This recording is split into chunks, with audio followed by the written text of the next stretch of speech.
지금 우리가 사도신조에서 고백하는 삼위 하나님에 관하여 배우는데, 지난번에 삼위 하나님 중에 성부 하나님에 관하여 배웠고, 또 지난주에 첫 시간 성자 하나님에 관하여 배웠죠.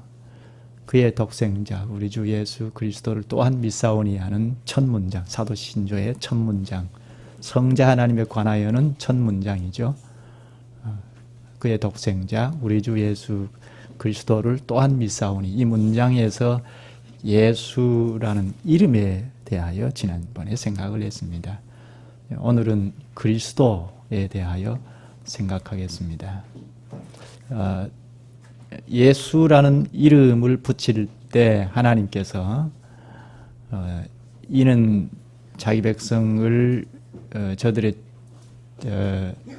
죄에서 구원할 자라 하면서 예수라는 이름을 붙였죠. 자기 백성을 죄에서 구원할 자라는 뜻으로 예수라는 이름을 붙였습니다. 이것은 자기 백성을 구원할 자라는 뜻으로 이름을 붙였는데, 자기 백성을 구원하시기 위하여 구속 사역 일을 하시는데 거기에 붙여진 직분이 그리스도입니다. 예수는 이름이고 제2위 되신 하나님의 이름이고, 그리스도는 그분의 직분입니다. 이상주 목사 하면 이상주는 이름이고 목사는 직분이죠.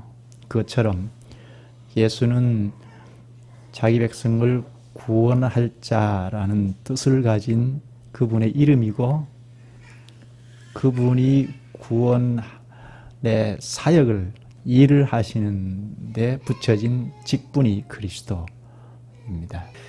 따라서 예수 그리스도를 알고 믿는다는 것은 굉장히 중요합니다.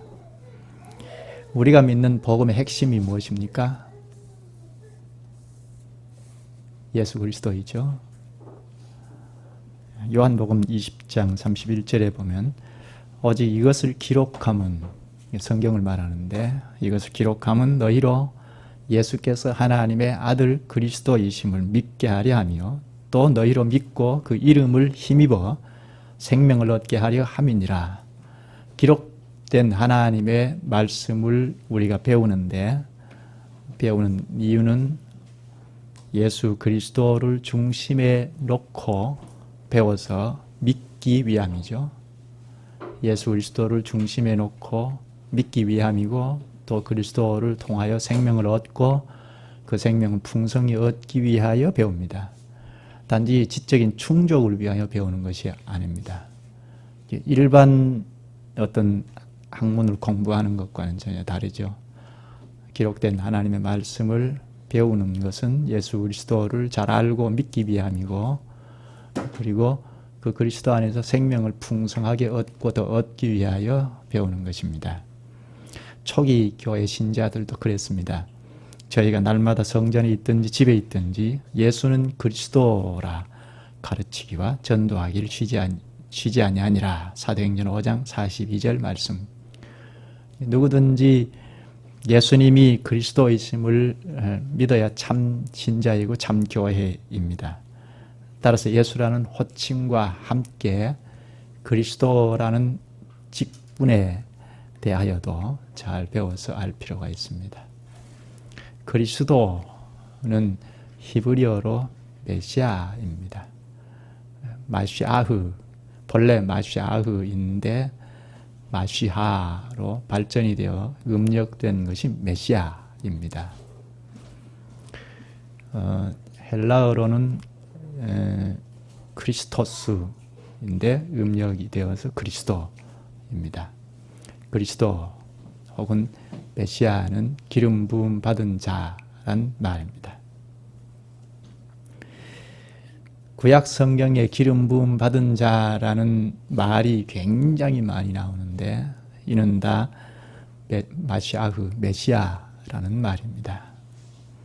기름 부음 받은 자란 말로 번역된 것은 전부 하나님께서 직분자를 세우실 때 사용된 말이고 혹은 세워진 직분자를 부를 때 사용한 말입니다.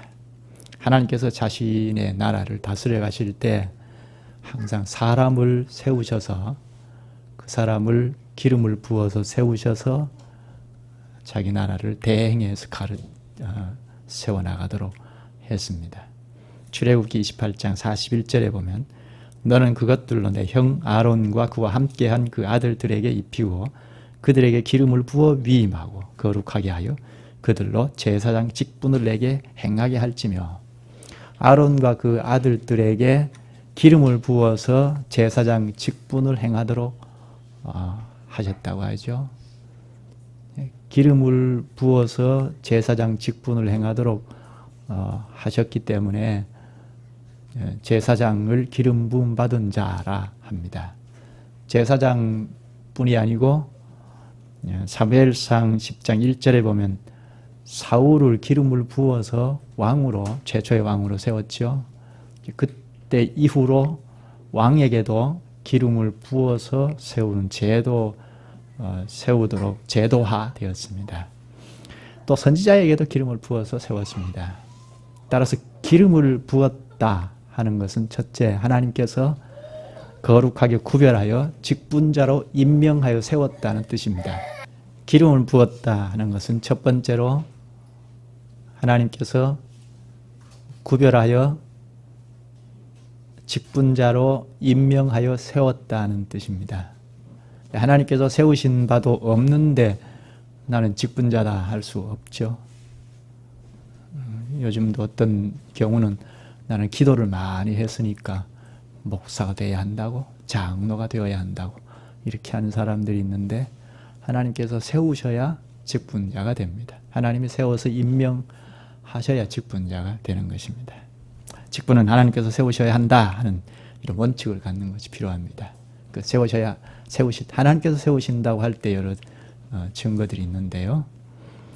고린도전서 12장을 배우면서 우리가 생각을 했죠. 직분은 삼위 하나님께서 교회에 선물로 주신 것이다 했죠. 하나님께서 성부 하나님께서 세우시고 그리스도께서 선물로 직분을 교회에 주시고 성령께서 감독자로 삼는다 그런 말이 있죠.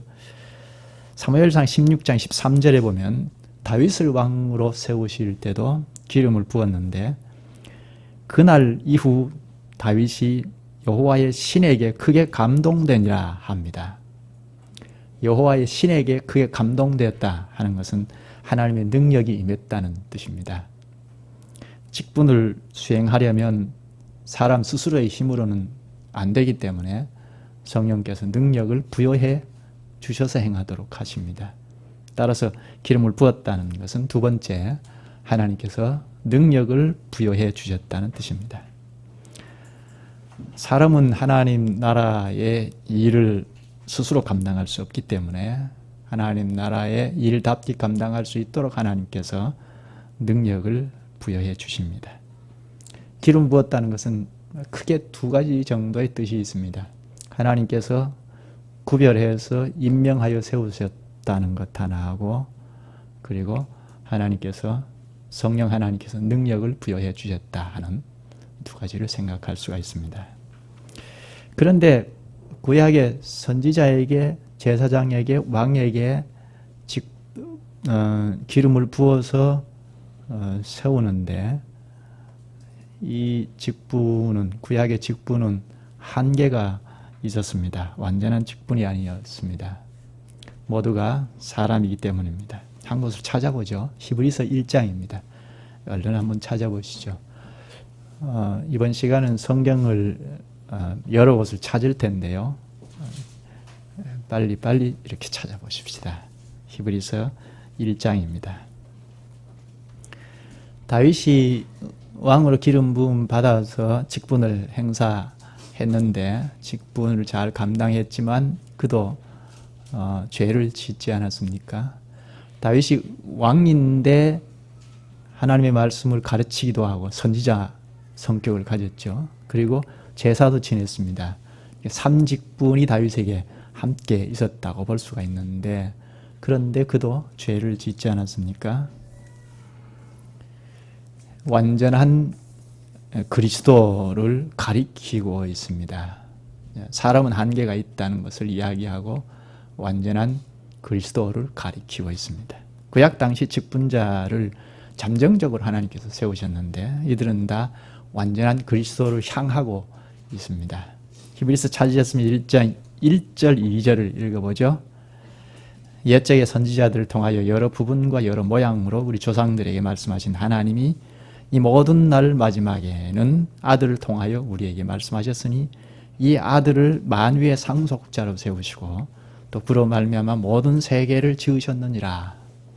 여기 옛적의 선지자들을 통하여 말씀하셨다는 이야기를 하고, 그러나 지금은 아들을 통하여 우리에게 말씀하신다고 하죠. 아들 누구죠?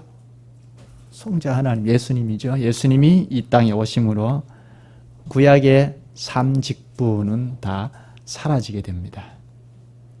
예수님이 그리스도로 오셔서 기름 부음 받은 자로 오셔서 기름 부음 받으셔서 임명이 되십니다. 한 곳을 얼른 좀 찾아보시죠. 마태복음 3장입니다.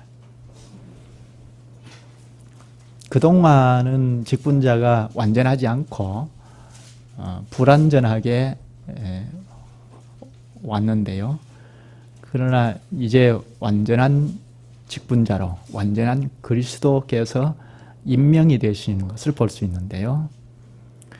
성부께서 아들 예수님께 마치 구약의 직분자에게 기름을 부어서 임명을 하는 것처럼 성령을 보내어서 그 머리 위에 임하시고 임명을 하셨습니다. 그것이 마태복음 3장 16절 17절입니다. 거기에 잘 나타나 있습니다. 16절 예수께서 세례를 받으시고 곧 물에서 올라오실 새 하늘이 열리고 하나님의 성령이 비둘기같이 내려 자기 위에 임하심을 보시더니 성령으로 기름을 부어 임명하시고 17절 하늘로부터 소리가 있어 말씀하시되 이는 내 사랑하는 아들이요 내 기뻐하는 자라 하시니라. 성부 하나님께서 아들 성자를 성령으로 기름을 부어서 임명을 하시는 내용입니다. 그리스도로 임명하시는 거죠. 그래서 오늘 우리도 31문 요리문답에서 예수님을 그리스도라 부르는 것은 그분은 성부 하나님으로부터 임명을 받고 성신으로 기름 부음을 받으셨기 때문이다 하고 고백을 합니다. 기름은 성령을 상징하는데요. 그동안 성부께서 성령을 상징하는 기름으로 부으셔서 선지자 제사장 또 왕직을 임명을 하셨습니다. 그런데 이제 기름의 본체인 성령께서 성령으로 기름을 부으셔서 능력을 입히셔서 임명하신 것입니다. 이렇게 예수님께서 이제 기름을 부음 받은 자로 그리스도로 직분을 수행하게 됩니다. 그리스도 삼직을 동시에 수행하게 됩니다. 물론 그분은 하나님이시기 때문에 이 삼직분이 부족함이 없이 완전하게 가지고 있습니다. 그러나 이 직분이 공식적으로 누구나 알 수 있도록 공적으로 기름을 붓듯 성령으로 능력을 입히셔서 직분으로 임명해 주신 것입니다. 그래서 예수님 스스로도 누가복음 4장 18절에 보면 주님의 성령이 나에게 내리셨다. 주께서 나에게 기름을 부으셔 가난한 이들에게 복음을 전하게 하셨다 하셨습니다. 사도들도 이것을 증거했습니다. 사도행전 10장 38절에 보면 하나님이 나사렛 예수에게 성령과 능력을 기름 붓듯 하셨으며 제가 두루 다니시며 착한 일을 행하시고 마귀에게 눌린 모든 자를 고쳤으니 이는 하나님이 함께 하셨습니다. 그래서 오늘 우리도 그리스도라 고백하면서 그 이유를 성부 하나님으로부터 임명을 받고 성령으로 기름 부음을 받으셨기 때문이다 하고 고백합니다. 이제 예수님께서 기름 부음을 받으셔서 임명을 받았기 때문에 일을 하시게 되는데 두 단계로 하십니다. 낮아지심과 높아지심 두 단계로 일을 하십니다. 한 곳을 얼른 찾아보죠. 마태복음 17장입니다. 삼직 중에 먼저 첫 번째로 예수님의 선지자 사역을 생각할 텐데요. 구약의 선지자는 하나님을 대표하여 백성에게 하나님을 나타내 보인 직분입니다. 마태복음 17장 찾으셨으면 5절을 보겠는데요. 여기서는 베드로와 요한, 야고보에게 하나님 아버지를 나타내 보이시는데요. 말할 때 호련히 빛난 구름이 그들을 덮으며 구름 속에서 소리가 나서 이르시되 이는 내 사랑하는 아들이요 내 기뻐하는 자니 너희는 그의 말을 들으라 하시는지라. 변화산에서 있었던 일인데 성부께서 이는 내 사랑하는 아들이요 내 기뻐하는 자니 너희는 저의 말을 들으라 하셨습니다. 예수님을 칭해서 하신 말이죠. 여기 너희는 저의 말을 들으라 하신 이 말씀은 구약의 신명기 18장 15절의 말씀을 그대로 인용한 것입니다.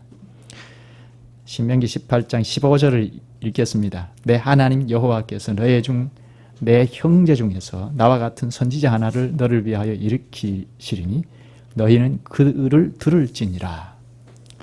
장차 모세와 같은 선지자가 하나님의 뜻을 전할 선지자가 나올 것이라는 예고의 말씀인데요. 궁극적으로 그리스도를 가리킵니다. 그리스도가 모세와 같은 직분자로 오셨다는 이야기죠. 그런데 예수님은 구약의 선지자와 좀 다릅니다. 구약의 선지자는 말씀을 전할 때 하나님을 나타내 보이실 때 어떻게 가르쳤죠? 여호와께서 가라사대 이렇게 가르쳤습니다. 근데 예수님은 어떻게 가르칩니까? 여호와께서 말씀하시되 하나님께서 가르치시되 이렇게 가르치지 않고 나는 너희에게 이른다 그렇게 직접 가르쳤습니다. 산상수훈을 가르칠 때도 나는 너희에게 이르노니 그렇게 말씀하시죠. 요한복음에는 진실로 진실로 너희에게 이르노니 하고 직접 가르치십니다. 요한복음 1장 18절에 보면 본래 하나님을 본 사람이 없으되 아버지 품속에 있는 독생하신 하나님이 나타내셨느니라. 예수님께서 독생하신 하나님으로 하나님을 나타내신 분입니다. 다른 선지자와 달리 하나님이시기 때문에 하나님을 가장 온전히 나타내셨습니다. 요한복음 1장 14절에 보면 말씀이 육신이 되어 우리 가운데 거하시매 우리가 그 영광을 보니 아버지의 독생자의 영광이요 은혜와 진리가 충만하더라. 말씀이 육신이 되어서 선지자의 일을 행하셨습니다. 그런데 이런 신비를 잘 모르고 있던 원수들은 성자 하나님을 조롱했죠. 육체를 입고 선지자의 직분을 행하시는 성자 하나님을 막 조롱했습니다. 예수님을 죽이려고 당시의 국회인 사내들인 공회, 정상적인 국회를 열지도 않고 밤새 신문을 하는데요. 그때 예수님이 눈을 가리고 이에 예수의 얼굴에 침을 뱉으며 주먹으로 치고 혹은 손바닥으로 때리며 가로되 그리스도야 우리에게 선지자 노릇하라. 너를 친 자가 누구냐? 이러면서 희롱했습니다. 그것이 마태복음 26장 우리 고난주간에 생각한 말씀인데요. 사탄의 앞잡이가 되어서 이들이 악하게 예수 그리스도를 조롱합니다. 결국 예수님은 선지자로서 십자가에 죽으셨습니다. 우리의 구원을 이루시려고 온갖 조롱을 다 당하시고 선지자의 일을 다 수행하셨습니다. 육신의 몸을 입고 오셔서 선지자의 일을 수행하셨을 뿐만 아니라 가장 낮은 자리인 십자가에서도 선지자의 일을 행하셨습니다. 그리고 우리의 구원을 위하여 높은 위치에서도 선지자의 일을 행하셨습니다. 찾아보시죠. 마태복음 28장입니다. 예수님께서 낮아지신 자리에서도 일을 선지자의 일을 하셨지만 높은 위치에서도 선지자의 일을 하십니다. 지금도 선지자의 일을 하시는데요. 그래서 요리문답 31문에도 그분은 우리의 큰 선지자와 선생으로서 우리의 구원을 위한 하나님의 감추인 경영과 뜻을 온전히 계시하시고 하고 고백하죠. 참 선지자로서 하나님의 경영과 뜻을 온전히 계시하셨다고 고백을 합니다. 찾았으면 18장 19절부터 보시죠. 우리가 잘 아는 말씀인데요. 그러므로 너희는 가서 모든 민족을 제자로 삼아 아버지와 아들과 성령의 이름으로 세례를 베풀고 내가 너희에게 분부한 모든 것을 가르쳐 지키게 하라. 볼지어다 내가 세상 끝날까지 너희와 항상 함께 있으리라 하시니라. 예수님께서 하늘에 오르시기 직전에 하신 말씀이죠.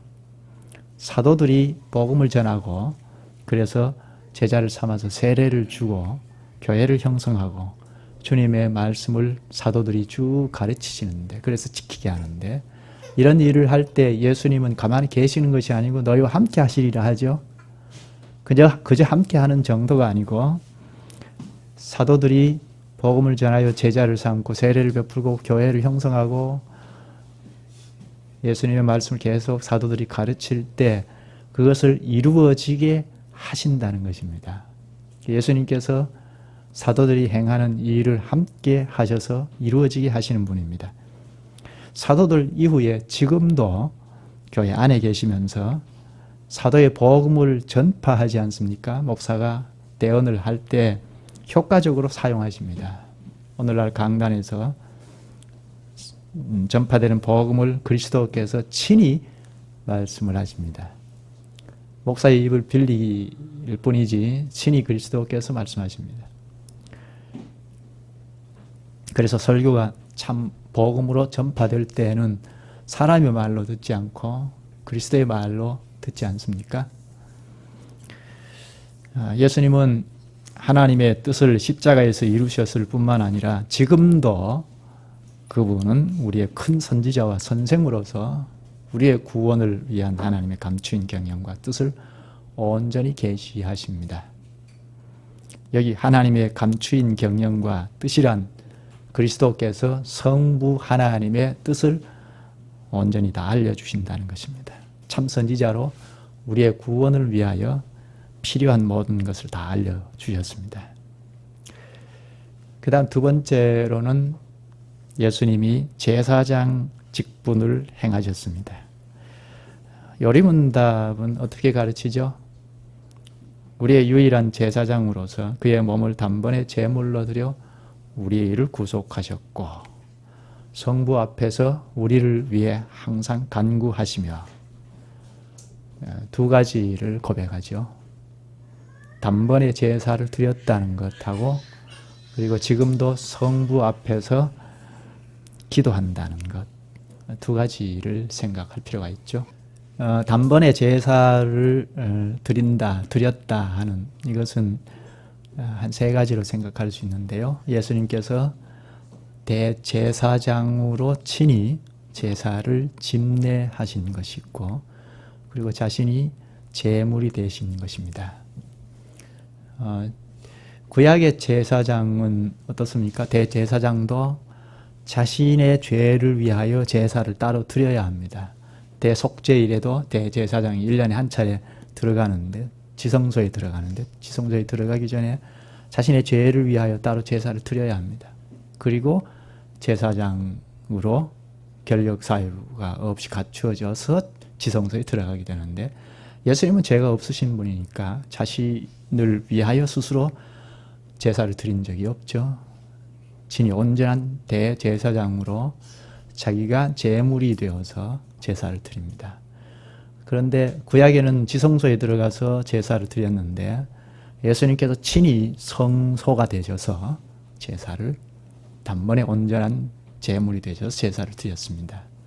그래서 십자가에서 제사를 드렸을 때 성소의 휘장이 위에서부터 아래로 찢어지지 않았습니까? 그래서 이제 구약의 제사장이 마감이 되고 예수 그리스도로 말미암아 성취가 되었다는 것을 상징적으로 가르쳐 주시는 것입니다.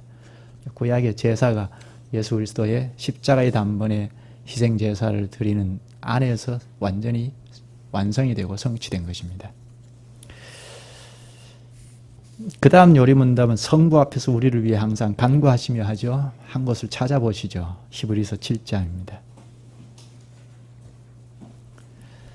그리스도의 희생제사는 십자가에서 이루실 뿐 아니라 그분이 하늘에 오르신 이후에 지금도 하나님 앞에 항상 중보 기도를 하신다는 것을 포함합니다.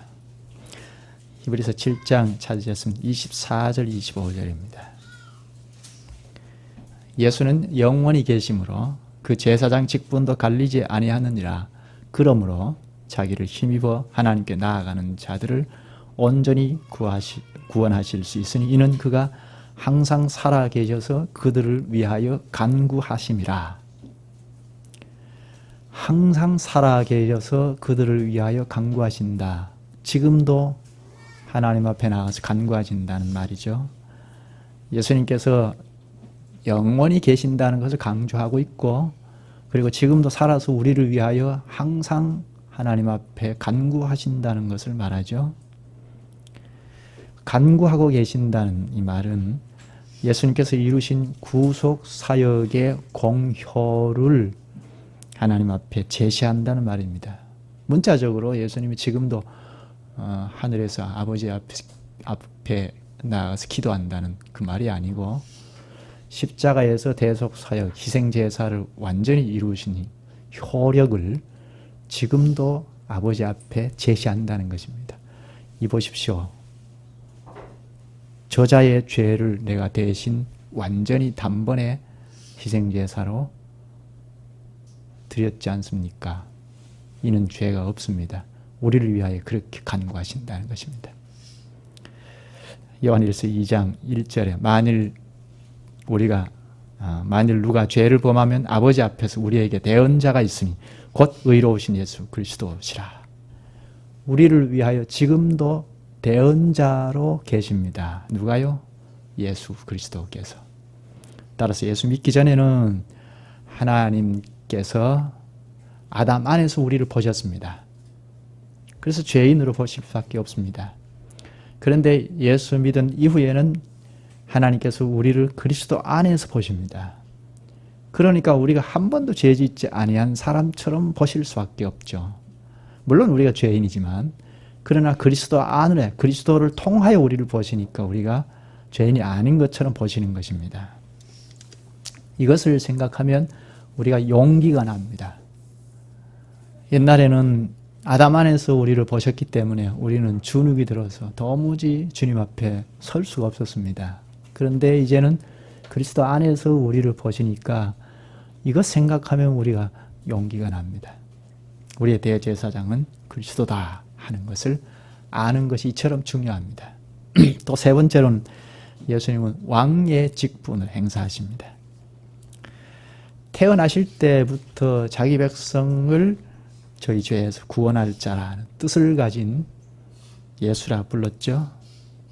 예수라는 그 이름의 뜻이 자기 백성을 저희 죄에서 구원할 자라는 뜻이라고 했죠. 백성이라고 하면 예수님은 왕이라는 걸 전제하지 않습니까?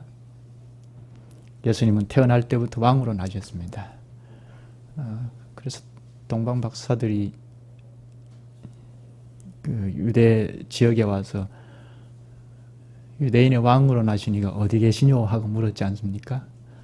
그래서 아기 예수님을 찾았을 때 왕에게 경배하듯이 경배하고 왕에게 선물을 하듯이 예물을 드렸습니다. 태어날 때부터 예수님은 왕으로 나셨습니다. 사역하실 때 하나님 나라가 왔다, 하나님 나라가 여기 있지 않느냐 하고 자신이 왕권을 행사하셨습니다. 그래서 굶주리는 사람들을 5,000명이나 먹이고도 남는 일도 있었죠. 귀신을 왕권을 행사해서 쫓아내고 병자들을 물러나게 하고, 이게 다 하나님 나라가 왔음을 알리는 것인데요. 예수님 당시의 기적은 하나님 나라가 오지 않았느냐, 봐라 문제가 있는 사람들이 없지 않느냐 하는 것을 제시하시면서 왕권을 행사하신 것입니다. 이런 사실을 알 턱이 없는 원수들이, 군병들이 예수님을 조롱했죠. 이것도 우리가 고난주간에 생각을 한 말씀인데요. 유대인의 왕이여 평안할지어다 하면서 희롱합니다. 십자가에 매달아 놓고 유대인의 왕 예수라는 죄표를 붙이지 않았습니까? 그 죄표를 보고 지나가는 사람들까지도 그가 남은 구원하였으되 자기는 구원할 수 없도다. 그가 이스라엘의 왕이로다. 지금 십자가에서 내려올지어다. 그리하면 우리가 믿겠나이다. 이렇게 막 조롱을 합니다. 그러나 조롱당하신 그 순간에도 예수님은 한편 강도를 구원하시지 않습니까? 조롱당하는 십자가 그 추한 그 순간에도 왕권을 행사하셔서 한 사람 구원하셨습니다. 참된 왕으로 사람을 구원하는 일을 하셨습니다. 그리고 그분은 부활하셔서 만천하에 자신이 하나님 나라의 왕이심을 선포하셨습니다. 부활하신 후에 하늘과 땅의 모든 권세를 성부께서 내게 주셨다 하시고, 그러므로 너희는 가서 모든 족속으로 제자를 삼아 아버지와 아들과 성령의 이름 안으로 세례를 주라 하시고, 내가 너희에게 분부한 모든 것을 가르쳐 지키게 하라. 볼지어다 내가 세상 끝날까지 너희와 항상 함께 있으리라 하셨습니다. 세상 끝날까지 교회와 함께 계시면서 복음의 말씀과 성신으로 우리를 다스리십니다. 지금 그리스도께서 하늘 보호자 우편에 계시지만 교회를, 자기 몸체를 다스리시는데 성령과 말씀으로 다스리십니다. 왕이시죠. 왕으로, 세상 왕은 칼과 무력으로 다스리지만 우리 예수님은 그리스도로 왕직분을 행사하실 때 말씀과 성령으로 다스리십니다. 그 다음, 그런데 그분을 믿는, 예수님을 믿는 자들을 무엇 때문에 그리스도인이라 불립니까? 하고 32문에 묻습니다. 답은 왜냐하면 내가 믿음으로 그리스도의 지체가 되어 그의 기름 부음에 참여하기 때문입니다. 요리문답을 잘 배우면 교회에 대한 인식을 훨씬 폭넓게 가질 수 있습니다. 주님의 몸인 교회에 대한 이해를 하는 질문이죠. 답이죠. 왜냐하면 내가 믿음으로 그리스도의 지체가 되어 교회에 속한 모든 성원들은 다 그리스도의 몸체에 속한 지체들입니다. 그리스도의 지체가 되어 그의 기름 부음에 참여하기 때문입니다. 그리스도의 지체가 된다는 것이고 그의 기름 부음에 참여한다고 합니다. 이 그림은 시편 133편을 연상하게 하는데요. 특히 기름을 붓는다는 것은 시편 133편에 나오는 것을 연상하게 합니다. 거기 보면 머리에 있는 보배로운 기름이 수염 곧 아론의 수염에 흘러서 그 옷깃까지 내림 같고 합니다. 아론을 제사장으로 임명하여 세울 때 기름을 부었습니다. 머리에 기름을 부었는데요. 기름을 부었으니까 어깨에 그 다음에 가슴으로 온 옷을 적시면서 흘러내렸겠지 않습니까? 근데 아론은 제사장의 옷을 착용했으니까 가슴에 흉배가 있는데 거기에 12지파를 상징하는 보석이 달려 있습니다. 기름이 머리에 부어졌는데 그 기름이 흘러내려서 12지파를 상징하는 보석에도 다 흘러내려 적셨습니다. 이것은 이스라엘 백성들을 대표하는 것 아닙니까? 결국 상징적인 건데 이스라엘 백성들 전체가 제사장들이라는 것입니다. 그래서 출애굽기 19장 4절에서 6절의 내용에서 시내산 앞에 불러 모으셔서 너희들은 제사장들이라고 하지 않았습니까? 아론을 제사장으로 대표로 세우지만 아론을 기름 부어 임명하여 세울 때 그 기름이 흘러내리도록 하여 결국은 12지파들 이스라엘 백성 전체가 제사장들이라는 것을 가르치고 있습니다. 이것이 교회에도 그대로 가르치고 있습니다. 여기 믿음으로 그리스도의 지체가 되어 그의 기름 부음에 참여하기 때문입니다. 합니다. 교회의 머리가 그리스도이지 않습니까? 그리스도에게 기름을 부어 성령의 기름을 부어 능력을 행사하도록 하셔서 삼직분을 행사하셨는데 우리는 그리스도의 지체가 되어서 교회 공동체는 그리스도의 지체가 되어서 그 기름이 교회에도 흘러 들어와서, 그래서 성령의 전이라고 하죠. 성령의 기름이 흘러 들어와서 교회도 직분자가 됩니다. 교회에 속한 지체들은 다 그리스도인입니다. 혹은 직분자입니다. 그리스도의 직분을 우리 모두가 이어받았습니다. 예수님께서 다시 오실 때까지 이 땅에 머물러 있는 동안 우리가 그리스도의 직책을 예수 그리스도의 연합이 되어서 행하고 있는 것입니다. 그래서 그리스도인인 우리는 직분을 행사하게 됩니다. 직분을 행사할 때 어떻게 하느냐? 요리문답 32문에 답에서 잘 가르쳐주고 있습니다. 나는 선지자로서 그의 이름에 증인이 되며, 선지자의 직분을 어떻게 감당하는가? 그의 증인이 된다는 것입니다. 예수 그리스도께서 선지자로 수행할 때는 어떻게 하셨습니까? 하나님의 감추인 경영과 뜻을 온전히 계시하셨죠. 예수 그리스도께서 하나님이 감추인 뜻을, 하나님의 뜻을 우리의 구원을 위하여 필요로 한 모든 뜻을 다 나타내 주셨습니다. 따라서 우리가 더 나타낼 것은 없습니다. 그래서 우리가 선지자로서 하는 일은 그리스도의 이름의 증인이 되는 것입니다. 우리가 그리스도의 증인이 될 때 참 선지자가 됩니다.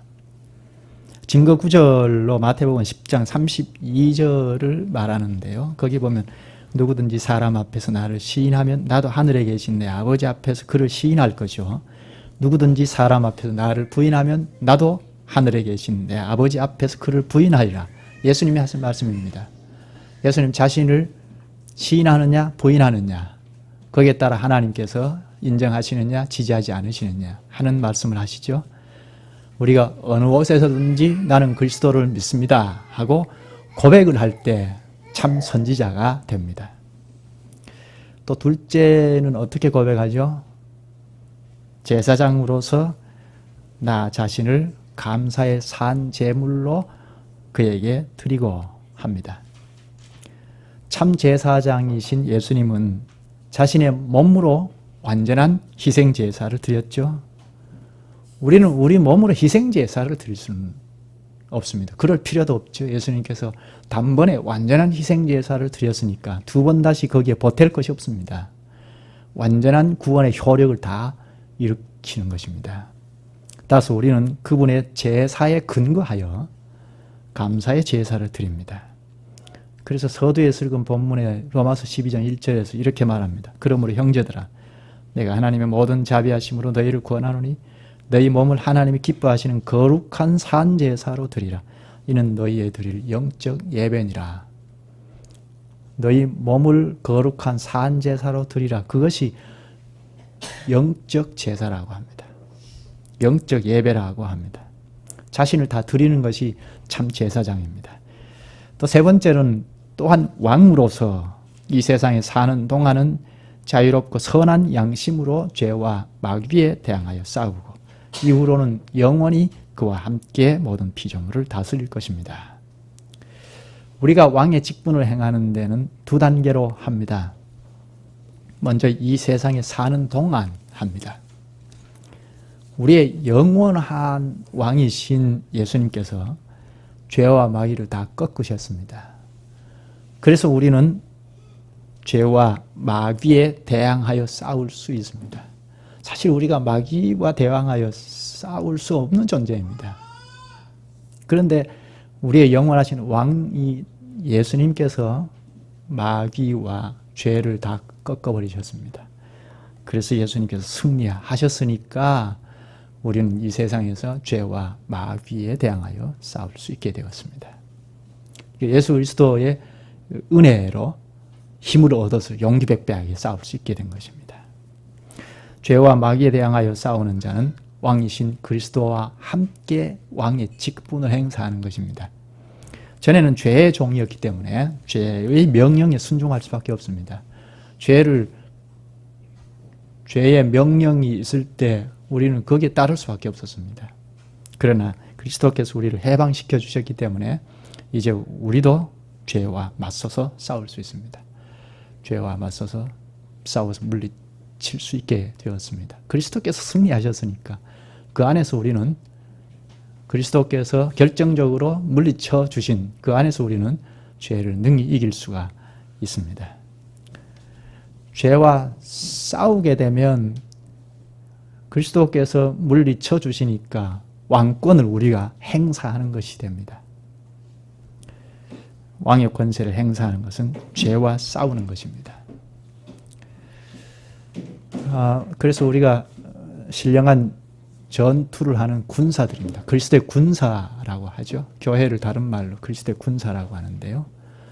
죄와 마귀에 대항하여 싸우는 자는 왕권을 행사하는 자가 됩니다. 죄와 싸워야죠. 엉뚱한 것 대상으로 적인 줄 알고 싸우지 마시고 죄와 싸워야죠. 내 안에 아직도 꿈틀거리는 죄가 없는지 부단히 싸우는 것. 그게 진정한 왕권 행사입니다. 마귀의 유혹이 무엇인지 분별하여 물리치는 것. 그것이 왕권 행사입니다. 또 하나의 왕직은 이후로는 영원히 그와 함께 모든 피조물을 다스릴 것입니다. 이제 영원히 행하는 왕직입니다. 이제 싸움은 끝났습니다. 영원히 그리스도와 함께 피조물을 다스리게 됩니다.